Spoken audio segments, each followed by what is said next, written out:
You don't see them much anymore, but as a child of the 90s, I loved going to the toy store. My grandparents had a cool one in the mall near their house that I enjoyed, and my local toy store happened to be none other than Toys R Us. Now, toys haven't gone anywhere. Just look at 9-year-old millionaire Ryan from Ryan's Toy Reviews for evidence of that. But toy stores have steadily become more and more obsolete. And that's just too bad because there certainly was a sense of magic and wonder that walking around a toy store provided. And I'm not sure that this sense of wonder can be replicated by Amazon's website. And before you ask, this isn't just nostalgia talking either. I've been to the toy stores at Disneyland in my adult life, and they still provide that same sense of awe. I have retained a few distinct memories from my local Toys R Us up to this day.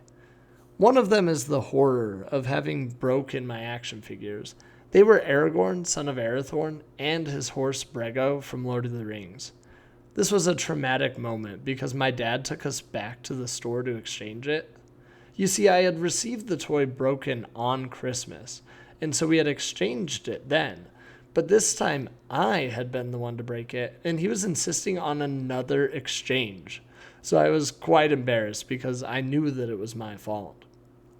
Another memory that I have is when I interviewed for a job at this very same Toys R Us at 16 years old. It was one of the weirder interviews that I had experienced because it was a group interview with many adults also present. The ages 16 to 18 tend to be that peculiar period of time where you are not yet an adult, but you are starting to interact with many adults in places where you are expected to act like an adult. And so this was my glimpse into that world. I did not get the job, and that may have been a good thing because Toys R Us was on its way out the door. My final memory of this Toys R Us happened shortly before the job interview. It was November 11th, 2011, my sophomore year of high school, and my friend who I carpooled to school with and I stopped at Toys R Us to pick up the holy grail of video games, The Elder Scrolls V: Skyrim. Now, I don't have time to get into this game and its impact. Just know that I teach high school geography, but I know the geography of Skyrim better than that of the real world. I'm recording this in 2021, and people still adore this game, and they play it semi-religiously. The game is a fantasy role-playing game where the player creates a character and they have a lot of freedom of choice, and it's an open world, and needless to say, I was very, very excited. Call of Duty was probably the game of my generation. Most 16 to 18-year-olds from 2010 to 2014 were likely playing that, but Skyrim became the game of my high school for a while. We were not a traditional school, we were early college, and it was pretty nerdy, for lack of a better word. And I remember there was a lot of Skyrim going on. There was actually a boy in my Spanish class who would do his book reports that were supposed to be done about a book that we had read in the Spanish language. He would do these reports on his exploits in Skyrim. This was an upper-level Spanish class, and therefore it was very small and very close-knit. And though most of us did not speak fluent Spanish like he did, we got the gist of what he was saying when we would hear words like Dovahkiin and Falmer and Fusro Da. I suspect that our teacher also knew that this wasn't a book, but these reports were just so charming that he let them slide.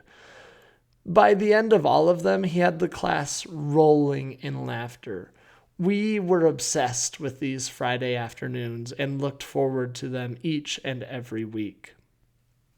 The video game itself is naturally pretty funny, but this boy was even funnier.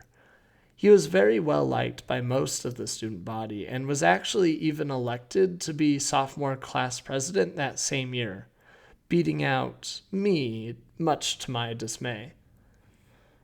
I suppose here at the end of recording this, it really isn't about Toys R Us, or Skyrim, or even that boy from Spanish class.